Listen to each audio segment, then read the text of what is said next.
I never thought a simple act of kindness could reshape my entire understanding of family. But there I was, 23 years old, standing in the hallway of our childhood home, about to discover something that would change everything. My name is Sarah, and I've always been the protective older sister. My brother Michael was just 19 that summer, home from his first year of college. Our parents had left that Friday evening for a weekend conference in Chicago, trusting us to manage the house as we'd done countless times before. Michael had always been different, quieter than other boys, more sensitive. He collected records instead of playing football, spent hours reading poetry when his friends were out raising hell. I'd watched him struggle through high school, seeing the way he'd pull away whenever the conversation turned to dating or girls. That Friday night, I couldn't sleep. The air conditioning had broken down again, and the July heat made my room feel like an oven. I got up around midnight, thinking I'd get some water and maybe sit on the porch for a while. As I walked past Michael's room, I noticed his light was still on. The door was slightly open, and I was about to call out goodnight when I saw him.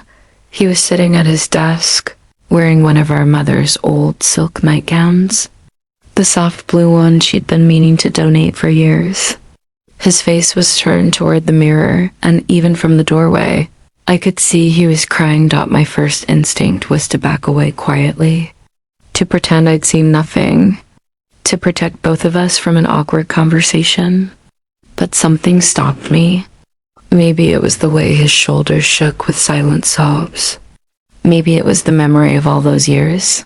I'd watched him try so hard to fit into a mold but never quite matched who he was. I knocked softly on the doorframe. Michael's head whipped around, his eyes wide with panic. He stood up so fast the chair nearly toppled over. His hands immediately went to the nightgown, pulling at the fabric as if he could will it away. Sarah, this ISN single quotes T. I was just... His voice cracked and fresh tears spilled down his cheeks. I stepped into the room and closed the door behind me. My heart was pounding, not from judgment, but from the sudden understanding of how brave it must have been for him to even try this on, even alone in what he thought was a safe space. Don't, I said softly. Don't apologize. Please don't apologize. He stood there frozen, looking like a trapped animal. His whole body was trembling. I walked over and sat on the edge of his bed, deliberately casual, giving him space. That shade of blue always looked better on you than Mom anyway. It was a terrible joke, but it broke something open. Michael let out a sound that was half laugh, half sob, and suddenly he was sitting down too, collapsing into his desk chair like all the air had gone out of him. We sat in silence for a long moment. The old house creaked around us, settling into the night. Outside, cicadas sang their endless summer song. How long? I asked quietly. Michael's voice was barely a whisper. Always. For as long as I can remember. I thought about all those years. The way he'd linger by my closet when we were kids. How he volunteered to help Mom with laundry just to touch the soft fabrics. The Halloween when he was 8 and wanted to be a princess, and Dad had firmly redirected him toward being a pirate instead. I'm scared, Sarah. His voice pulled me back to the present. I'm so scared all the time. I don't even know what I am. I just know that when I put this on for just a few minutes, I feel like I can breathe. I moved from the bed to sit on the floor next to his chair, looking up at him.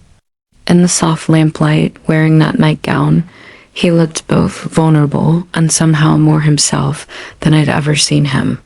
You're my brother, I said. Or sister. Or whatever word feels right to you. You're Michael.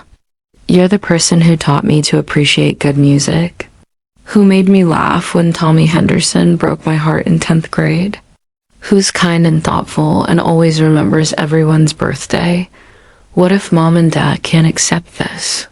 What if they ... double quotes. He couldn't finish the sentence. Then we'll figure it out, I said firmly. together. But Michael, you can't keep living like this. Hiding who you are, even from yourself. It's killing you. I can see it. He nodded, wiping his eyes with the back of his hand. I've been reading things online, talking to people in forums. There are words for what I'm feeling, but they all seem so big, so permanent. They don't have to be permanent until you're ready for them to be, I said. You can try them on like that nightgown. See what feels right. Another small laugh escaped him. Is it terrible that I've been doing this whenever you all leave? I go into Mom's closet and just ... Try things. I stand in front of the mirror and imagine what it would be like if this was just normal. If I could wake up every day and be comfortable in my own skin. That's not terrible. That's human. We talked for hours that night. Michael told me about the fear that consumed him, about the depression that had shadowed his first year of college, about the friend who'd come out as transgender, and how seeing their journey had made something click into place. I listened. Really listened, in a way I wish I'd done years before as dawn started to lighten the sky. I made a suggestion. Why don't we spend this weekend letting you explore? Just you and me, no judgment. Try on whatever you want. Figure out what feels right. Michael's eyes widened. Really? Really? We've got all day tomorrow. We can even go shopping if you want. I've been meaning to hit that vintage store downtown. The smile that broke across his face was like sunrise after a long, dark night. That weekend, I watched my brother become my sister.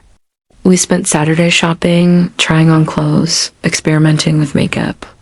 I taught her the little tricks Mom had taught me about matching foundation and blending eyeshadow. She was a natural, with Mom's high cheekbones and delicate features. On Saturday night, we sat on the couch in our pajamas, watching old movies and eating ice cream straight from the carton like we'd done as kids. Except now, she was wearing a simple cotton nightgown we'd bought that afternoon, her hair pulled back with one of my headbands. "Sarah?" she said during a quiet moment in the film. "Yeah. Thank you. For not running away. For not making me feel like a freak." I reached over and squeezed her hand. "You're not a freak. You're my sister. And I love you. That's never going to change." When our parents came home Sunday evening, we were ready. Not to tell them everything, not yet. But Michael was ready to start the conversation. Ready to begin the long journey of becoming who she really was. Years have passed since that night. My sister Emily, she chose that name herself, lives authentically now. Our parents struggled at first, but love won out, as it usually does when given the chance. There were tears and difficult conversations, but also moments of grace I never expected. Sometimes I think back to that hot July night, to the choice I made to step into that room instead of walking away. It would have been easier to pretend I'd seen nothing, to let Michael continue struggling alone, but kindness isn't always easy. Love isn't always comfortable. Sometimes it means sitting with someone in their most vulnerable moment and simply saying, "I see you, and you're not alone." That's what family really means. Not the version we pretend to be for each other, but the truth of who we are, witnessed and accepted and loved. And that's a lesson worth holding on to, no matter how old we get.